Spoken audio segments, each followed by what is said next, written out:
HIV and AIDS remain a public health issue that affects millions of people worldwide. Division, disparity, and disregard for human rights are among the failures that have allowed HIV to become and remain a global health crisis. Now, COVID-19 is exacerbating inequities and disruption to services, making the lives of many people living with HIV all the more challenging. The theme of Global World AIDS Day 2021 is End Inequalities, End AIDS. With a special focus on reaching people left behind, the World Health Organization and its partners are highlighting the growing inequalities in access to essential HIV services. The World Health Organization's key messages and call to action include: recommit to end HIV. Persistent inequalities and the challenges posed by the COVID-19 pandemic require a renewed effort to end HIV as a public health threat by 2030. Tackle HIV and COVID-19 together. We must confront the special challenges presented by the COVID-19 pandemic for people living with HIV. Focus on equality.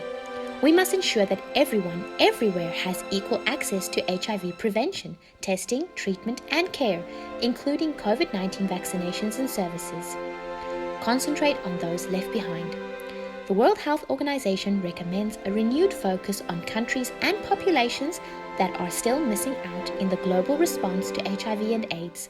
These include the diverse groups of people being marginalized in each country, including key populations of people who are at high risk. Of the 37 miracles of Jesus documented in the New Testament, 29 of them concerned healing the sick. Jesus never discriminated against who he healed. While others cursed the lepers, the lame, and the blind, and accused them of being shamed by God, Christ leaned in and took care of them. HIV and AIDS are modern diseases that have caused intense crisis for those who suffer from them. The stigma has prompted blame, judgment, and condemnation that have isolated those affected from experiencing physical and spiritual healing. We as believers know that judgment is only God's to give.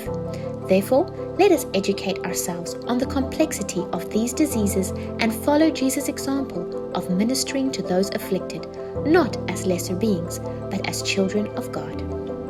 James 5 verse 14 to 15 says, "Is anyone among you sick?